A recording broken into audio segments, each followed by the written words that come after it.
तो नाइट टोपी लगा के बात करें, काय टोपी लगा के भाई? प्रधानमंत्री हमारे देश का पहला प्रधानमंत्री एक ऐसा है कि झूठ बोलता है। ये सफाई दलाल है, ये सफाई दलाल है, इनको जनता से कोई सरोकार नहीं है। और ये बात क्या करेंगे, ये टोपी लगा के इनकी इन्हीं हरकतों की वजह से आज मुसलमान परेशान है। अगर मुसलमान किसी से परेशान है तो इन्हीं से परेशान। और ये जो सपा वाले हैं घर घर जाके 200 रुपए में वोट खरीदते हैं। गंभीरता से बोल रही हूँ, खुद आँख की देखी बातें कर रही हूँ। आजमगढ़ में अब चुनाव लगभग एकदम शवाब पर है, तो हमने भी सोचा कि क्यों ना आजमगढ़ चलकर आप तक वो खबरें पहुंचाई जाएं जिसकी आपको ज़रूरत है। अभी जो उपचुनाव हुआ पिछले 15 महीने पीछे अगर देखें तो यहाँ बीजेपी ने फिर से अपने दिनेश लाल यादव निरहुआ यहाँ से जीते, क्योंकि ये तो पूरे अगर पीछे से देखा जाए तो ये समाजवादियों का गढ़ माना जाता है। बहरहाल इस समय मुबारकपुर में कैमरा सहयोगी दिखाएं कि हम इस समय अलजमा अतुल असरफिया ये डिग्री कॉलेज है। ये बहुत पुराना डिग्री कॉलेज है, इसकी अपना एक इतिहास है। लोगों से जुड़ेंगे और जानने की कोशिश करेंगे कि आखिर में यहाँ से शिक्षा प्राप्त किया, कहाँ तक लोग गए और ख़ास तौर से आजमगढ़ को कहाँ से कहाँ तक लोगों ने पहुँचाया। क्या कहेंगे भाई साहब? देखिए, जहाँ आप खड़े हैं जी। ये एक यूनिवर्सिटी है जी। और पूरे दुनिया से बच्चे यहाँ तालीम हासिल करने आते हैं जी। और यहाँ की तालीम ले जाकर के पूरे दुनिया में अमन और भाईचारा शांति का संदेश देते हैं। तो ये सिर्फ उर्दू पढ़ाया जाता है या सब? ऐसा नहीं, सारी चीज़ें पढ़ाई जाती है। ये यूनिवर्सिटी है। अच्छा। उसमें एक उर्दू भी विषय है। अखिलेश यादव का ये अपना पुराना या यूँ कह लीजिए समाजवादी का पुराना एक गढ़ रहा है, उस गढ़ को जो है आप महसूस नहीं कर पा रहे, उसके साथ जुड़ने की क्यों कवायद नहीं कर रहे? देखिए, अखिलेश यादव कहाँ पुराना रहे, कहाँ मुलायम सिंह यादव पुराना रहे और कहाँ 60 साल एक तरफा कांग्रेस ने इस देश में हुकूमत की। एक तरफा कांग्रेस ने 60 साल हुकूमत करके आजमगढ़ को तो कोई विकसित किया नहीं। मुलायम सिंह ने अपनी गवर्नमेंट में किया नहीं। कांग्रेस ने जो 60 सालों में मुसलमानों के घरों को जलाया, दंगा करके देख लीजिए कितना दंगा कराया। आरटीआई के तहत आप देख लीजिए 63 सालों में कांग्रेस ने जिन घरों को जलाया, क्या मुलायम सिंह और उनके बच्चों ने शहरी आवास योजना के तहत कोई मकान बनवाया? लेकिन वही आज मोदी जी की नीति है, योगी जी की नीति है कि आज आवासीय योजना के तहत उन्हीं मुसलमानों का घर जिनको कांग्रेस और सपा के लोगों ने मिल करके जलाया, मुजफ्फरनगर जैसा दंगा कराया, आज घर घर आवास दे करके उन घर को बनवाने का काम कर रही है।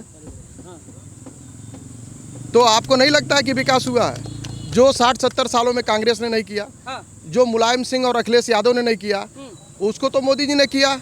यहाँ दिनेश लाल निरहुआ ने किया, तो हम उसको चुनेंगे, दूसरे को क्यों चुनेंगे?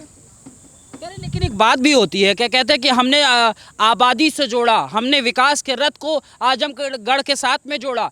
क्या वो दिन भूल गए जब आजमगढ़ से यहाँ से धरती के पुत्र कहे जाने वाले मुलायम सिंह यादव यहाँ से सांसद हुआ करते थे? जब यहाँ से वो सांसद हुआ करते थे तो उन्होंने विकास से नहीं जोड़ा था, यहाँ के मुसलमानों को आतंकवाद के नाम से जोड़ा था। उन्होंने ये प्रचार किया था कि यहाँ आतंकवादी पैदा होते हैं। आपको आज दिखाई नहीं देता है पूर्वांचल एक्सप्रेसवे जो पूर्वांचल का है वो कहाँ से आपको जोड़ रहा है? लखनऊ से नहीं जोड़ रहा है कि बनारस से नहीं जोड़ रहा है कि पूर्वांचल के अन्य हिस्सों से नहीं जोड़ रहा है? कहाँ से नहीं जोड़ रहा है? यहाँ की तालीम के इदारों को देख लीजिए, तमाम विकास की योजनाओं को देख लीजिए, सड़कों को देख लीजिए, स्कूलों को देख लीजिए, आज मुसलमानों की हालत को देख लीजिए। आज जो दंगे नहीं हो रहे हैं उनमें उनका कल कारखाना सुरक्षित है, उनका व्यापार सुरक्षित है, उनका मान सम्मान, उनकी बेटी बहनें सुरक्षित है। तो हमको वो चाहिए। अच्छा, तब सुरक्षित नहीं थी? क्या सुरक्षित थी? यहाँ के मुसलमान के बच्चों को पुलिस उठा किसने दे दिया था भाई साहब? डायल लेकर के क्या करेंगे? हमारे बच्चे जाते थे कोचिंग के लिए, दिल्ली में पढ़ते थे, आजमगढ़ के बच्चों को उठा करके इनकाउंटर में मार दिया जाता था। आज उस डायल की क्या जरूरत है? अपराध कहीं आपको दिखाई दे रहा है? आजमगढ़ में कोई एक दंगा दिखाई दिया 10 साल में तो बताइए आप हमको। तो जब दंगा ही नहीं होगा, जब लूट नहीं होगी, डकैती नहीं हुई, तो 112 या डायल का क्या मतलब है? किस चीज़ की, उसकी क्या आवश्यकता हमको है? हमारे देश का प्रधानमंत्री एक ऐसा है, हमेशा वो झूठ बोलता है। टोपी निकाल लो।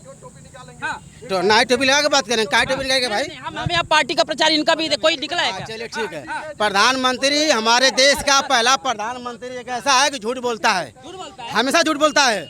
अभी तो बोला। क्या बात करते हैं आप? डर की राजनीति बना के रखी थी भाजपा और कांग्रेसियों ने। क्या बात करते हैं आप? क्या बात करते हैं आप? डर का माहौल बना के रखा था समाजवादियों ने। आप क्या बात करेंगे? समाजवादियों ने डर का माहौल बना के रखा था, डर और भय का माहौल बना के रखा था। आप बात नहीं कर सकते हैं। डर और भय का माहौल बना रखा था सपा और कांग्रेस और बसपा ने। लूट का माहौल बना के रखा था। सपा बसपा ने मुसलमानों को डराया है, धमकाया है हमेशा। यहाँ के विधायक से 10 साल, यहाँ के विधायक जमाली से 10 साल किसी हजन बस्ती में गए? बताएं देते हैं विधायक जमाली यहाँ के आके बताएं। लोकसभा चुनाव की बात है, मुद्दे की बात करो ना। मुद्दे की बात है ना, जमाली विधायक से 10 साल थे। 12 बजे रात को लड़कियां रोड पर निकलती है बिना डर और भय के। जिसकी बात कर रहे हैं उसने ही कहा था कि अखिलेश यादव ने मेरी पगड़ी को कुचल दिया, मेरे मान सम्मान को खा गए। ऐसे आदमी के मैं थूकने नहीं जाऊंगा। आज उसी दरवाजे पे चाटने का काम कर रहे हैं। ये उन्हीं के एजेंट हैं, इसलिए ये बताएंगे। आज जमाली इनके पार्टी में है तो दूध के दूल्हे हैं, दूसरी जगह थे तो खराब थे। हरजन बस्ती में नहीं गए तो फलानी जगह नहीं गए, डेकानी यही नहीं गए। हरजन बस्ती में अगर कोई बाबा साहब भीमराव अंबेडकर का किसी ने सम्मान करने का काम किया तो माननीय मोदी जी ने किया है। उनके 5 पवित्र स्थलों को तीर्थ स्थल घोषित करके, उनके जन्मस्थली को मीडिया के लिए, उनके जन्मस्थली को लाइब्रेरी घोषित करके अगर किसी ने काम किया है तो प्रधानमंत्री ने किया है। और ये बात क्या करेंगे, ये टोपी लगा के इनकी इन्हीं हरकतों की वजह से आज मुसलमान परेशान है। अगर मुसलमान किसी से परेशान है तो इन्हीं से परेशान है। हमारे आजमगढ़ में कोई भी 2 चक्कर वाला 9 बजे सठियाओं नहीं जा सकता था। समाजवादी की सरकार में कोई 9 बजे के बाद कोई निकल नहीं सकता था समाजवादी की सरकार में, कि कहीं हमारी बाइक छीन न जाए, हमारे ऊपर कहीं कोई केस ना हो जाए, कोई हमें गोली ना मार दे। आज तो हमारी औरतें, हमारी बहनें 12 बजे रात को अकेले जाती घूमने के लिए। अभी अखिलेश यादव जिस मुख्तार अंसारी की बात कर रहे हैं, सुनिए, जिस मुख्तार अंसारी की बात कह के गए हैं, अभी अखिलेश यादव वहीं जा करके तो दही खा करके आए हैं। अभी अखिलेश यादव दही खा के, आज उन्हीं का एजेंट, आज उन्हीं को कोस रहा है। ये सपाई दलाल है, ये सपाई दलाल है। इनको जनता से कोई सरोकार नहीं है, इनसे विकास से कोई सरोकार नहीं है। इनको इनकी लाठी जो भुसौले में रखी है, इनका जो बुलेट भुसौले में रखा है, वो बाहर आना चाहिए, वो बाहर आना चाहिए। इनकी गुंडागर्दी बाहर आनी चाहिए। ये सपा के दलाल और भड़वे हैं, इनको विकास से कोई मतलब नहीं है। ये बताओ, सिर्फ ये डंडा हमारा भाई है, न खाई है, मोदी हमारा भाई है। मैडम क्या नाम? नजराना अंसारी है, नजराना अंसारी है। मैडम ये बताइए कि अभी बड़ी महंगाई है, विपक्ष कह रहा है कि बहुत समस्या है, बहुत महंगाई है, कैसे घर चला ले रही हैं? अभी तो मौका है सरकार बदलने का। कैसे सरकार बदलने का मौका है? सरकार कल भी थी, वही भाजपा सरकार कल भी थी, आज भी है, आने वाले समय में भी रहेगी। और ऐसा कुछ भी नहीं है, जो महिला घर चला लेती है उस देश भी चला सकती है। अरे 3 तलाक जैसे कुप्रथा को मोदी जी ने दूर किया। 3 तलाक तो बंद कर दिए। फिर उसके बाद देखिए कि हम लोग भाजपा परिवार से है या नहीं है, लेकिन हम लोग मोदी को वोट देने के लिए हर महिला घर घर मैं घुस के देखी हूँ, घर घर की हर महिला बोलती है कि हम लोग मोदी को वोट देंगे, योगी मोदी को वोट देंगे, हम लोग विकास करेंगे, हम लोग अपना घर बनाएंगे, और यहाँ जब भी आएंगे तब मोदी आएंगे। ऐसा ठान लिया है, ऐसा ठान के हर महिला रखी है, हर महिला रखी है। और भाजपा परिवार वाले, योगी मोदी वाले कभी आज तक ले एक वोट खरीदने नहीं गए 100 रुपये 200 रुपये में। और ये जो सपा वाले हैं घर घर जाके 200 रुपये में वोट खरीदते हैं। गंभीरता से बोल रही हूँ, खुद आग की देखी बातें कर रही हूँ। और जो महिला आके कर रही हैं कि हम लोग वोट नहीं खरीदते हैं, जो हमारे मतलब भाजपा से जुड़ रहे हैं उनको खरीदा जा रहा है। आप देखिए ना, सपा के साथ में कितना बड़ा जन सैलाब नहीं है, ये खाली दिखावटी है, ये ऐसा कुछ भी नहीं है। दिखावटी नहीं, क्या नाम होगा? दिखावटी है ना, नहीं बोलेंगे। भाई साहब आपका क्या नाम होगा? हमारा रवि यादव नाम है। यादव जी, दोनों टक्कर में यादव हैं, क्या मामला होगा? निरहु यादव चुनाव जीत रहे हैं, निरहु यादव चुनाव जीत रहे हैं। किस बेत पे? देखिए ना, देखिए हम बता दें, निरहु यादव जी ने जो काम कर दिया, आज तक ले तो यादव सपा के पीछे घूम ही रहे थे। राहुल गांधी जो गठबंधन वाले लोग हैं ना, वो ये कहते हैं कि मुस्लिम आज डरा हुआ है। ऐसा क्यों कह देते हैं जब आप कहते हैं कि मोदी ने कुरान और लैपटॉप दोनों दे दिया? देखिए, आप राहुल गांधी जी की बात करते हैं। राहुल गांधी जो कांग्रेस की विरासत है, कांग्रेस ने आज अपने एक पागल चौथे पीढ़ी को मुख्यमंत्री से लेकर के प्रधानमंत्री बनाने का दावेदार पैदा करती है। पागल कह रहे हैं राहुल गांधी को आप? कह रहा हूँ, आप सुनेंगे तभी तो। आप ये बताइए, उनके पंडित जवाहरलाल नेहरू जी, इंदिरा गांधी, उसके बाद राजीव गांधी, ये 3 पीढ़ी प्रधानमंत्री हुई। अब उनका विकलांग मानसिक रूप से विक्षिप्त, बाहर से पढ़ा हुआ और मैं कह तो रहा हूँ, आप जानते हैं, मैं जानता हूँ ना, मैं इस देश का नागरिक हूँ। पागल और विक्षिप्त मानसिकता के अपने चौथी पीढ़ी के संतान को कांग्रेस ने आज यहाँ प्रधानमंत्री के दावेदार बनाकर भेजा। और यहाँ के मुसलमानों की हालत कांग्रेस ने क्या किया? आज हमारे बच्चे एक ठो गुमती तलाश कर रहे हैं, एक रोड पे बैठ करके दुकान तलाश कर रहे हैं। कहा जाए हमारे वोट से कांग्रेस चलती थी, 67 साल 62 साल एक तरफा राज करने वाली कांग्रेस सिर्फ मुसलमानों के वोट से राज करती थी, और उसके जो बच्चे मानसिक रूप से विक्षिप्त हैं वो आज प्रधानमंत्री के दावेदार हैं। हमारे बच्चे क्या हैं, कांग्रेस ने क्या दिया? और 10 साल में देखिए मोदी किसके घर, अगर मुसलमानों के घर अनाज पहुंचा है वही अनाज हिंदू के घर पहुंचा है। जो आयुष्मान भारत के 5 लाख रुपए अगर किसी दवा के लिए हिंदू को मिल रही है वही मुसलमान को मिल रही है। अगर आवास कहीं अगर हिंदू का बन रहा है तो 10 आवास मुसलमानों के बनाए जा रहे हैं जी। और ये तानाशाही अब नहीं चलेगी। डॉट वाला इंडिया अखिलेश यादव कहते हैं 5 बार ऐसी लहर आई, 6वें और 7वें लहर की बात जरूरत है। जैसे लहर क्लिक हुई गायब। आज की जनता भी कह रही है तानाशाही नहीं चलेगी। जो विकास करेगा, जो विकास की बात करेगा उसी की सरकार चलेगी। क्या नाम है?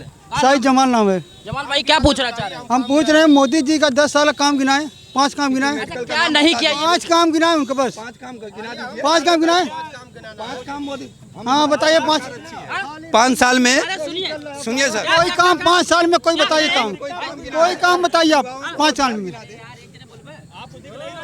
नहीं क्या बताइए, कोई गिनाए भाई, कोई काम बताइए। कह रहे हैं ना, अब कह रहे हैं ना कोई काम नहीं करे हैं, मोदी जी काम नहीं करे हैं। अच्छा आवास दिए का हिंदू मुस्लिम छाड़ के दिए आवाज। रोड विकास में नहीं आता है। रोड से काम नहीं चलेगा, रोड से काम नहीं चलेगा। इससे काम चलेगा। का शिक्षा, नौकरी और रोजगार ये सब चाहिए हमको। शिक्षा के लिए ही मोदी जी ने आजमगढ़ में सुहेल देव विश्वविद्यालय दिया है, जिसकी मांग आज समाजवादी अगर शिक्षा पे किसी ने काम किया, शिक्षा पे किसी बिना सुनिए समाजवादी बिना शिक्षा के किसी का भविष्य बनना नहीं है। बिना शिक्षा के किसी का भविष्य बनना नहीं है। आज आजमगढ़ में सबसे पहला काम शिक्षा का मंदिर जो है महाराजा सुहेल देव के नाम से विश्वविद्यालय अगर बनाया गया तो सबसे ज्यादा तकलीफ समाजवादी के दलालों को, एजेंटों को इसलिए है कि सारे विद्यालय उनके हैं और सिर्फ उनसे उनको कमाई करना था पूर्वांचल जाके। आज आजमगढ़ में विश्वविद्यालय बना है तो आज यहाँ का बच्चा पढ़ लिख के बनेगा। आज 54 मुसलमान अगर पूरे हिंदुस्तान में IAS PCS बना है तो शिक्षा के बदौलत बना है, और शिक्षा की जरूरत है यहाँ के मुसलमानों को। और शिक्षा पे अगर कोई काम कर रहा है तो माननीय मोदी जी कर रहे हैं। और यही मुलायम सिंह सुन लीजिए, शिक्षा के यही मुलायम सिंह पे बच्चे झूला झूला करते थे, 24 घंटे लाइट रह रही है देहातों में, शहरों में। सुनिए, यही मुलायम सिंह जिसके ये लोग हमदर्द बनना चाहते हैं, यही मुलायम सिंह जिसके ये लोग हमदर्द बन रहे हैं, जिसके एजेंट बन रहे हैं। शायद इनको पता नहीं होगा, इनके पुरखों को पता होगा कि 40 नंबर का उर्दू में PCS J का पेपर होता था, जिससे लड़के DM बनते थे, IAS बनते थे, जज बनते थे। 2012 की अखिलेश सरकार ने मुलायम सिंह के निर्देश पे PCS J का पेपर और उस 40 अंक के परीक्षा को खत्म करके मुसलमानों को IAS PCS बनने से वंचित किया। और इन्हीं की सरकार में 2012 में आजमगढ़ में 16 उर्दू अनुवादकों की नियुक्ति हुई थी। आज भी आप जनसूचना के आधार से मांग के डाटा चेक कर सकते हैं, उसमें 11 यादव हैं। उर्दू अनुवाद क्या करेंगे? अल्ली बेहुआ माई बाप कौआ पढ़ाएंगे? ये मुसलमानों का हक नहीं था। वहाँ से इटली, वहाँ से उनके इटावा से मैनपुरी से आके यादव लोग जी यहाँ उर्दू अनुवादक कर रहे हैं। 4 राय साहब हैं, 14 यादव जी हैं। क्या पढ़ाएंगे बताइए हमको उर्दू अरबी में? वो क्या सिखाएंगे मुसलमानों बच्चों को? हमारी चिट्ठियों का क्या अनुवाद करेंगे? ये आँख खुलनी चाहिए मुसलमानों के भी कि सिर्फ थानों का दलाल और कमीशन खोरी और घूमने के लिए, दरी बिछाने के लिए मुसलमानों को समाजवादी पार्टी ने अपने पास रखा है। किसी का कोई हक नहीं है कि कोई बात कर सके। आज जमाली जी चले गए हैं, पहले बसपा से गए तो कहे सपा ने हमारी पगड़ी उछाल दिया, उसके बाद कहे कि हम MIM से लड़ रहे हैं, हम मुसलमानों के हितैषी हैं, हमारी अपनी पार्टी है। जिस दिन उन्होंने समाजवादी ज्वाइन किया, उस जमाली जैसा कमाली तो देखने को नहीं मिलेगा। उसने कहा कि जो ये 40,000 वोट हमको मिला था MIM से लड़ने पे, वो कोई MIM का मुसलमानों का वोट नहीं है, मेरी अपनी कमाई है। उसकी अगर अपनी इतनी कमाई की औकात रहती तो वो नेता था, चुनाव लड़ता, पैसा दे के MLC नहीं बनता। आज कहिए उसको किसी मंच पे सामने से बोल सके, धर्मेंद्र के सामने इतनी हिम्मत नहीं है कि वो बात कर सके।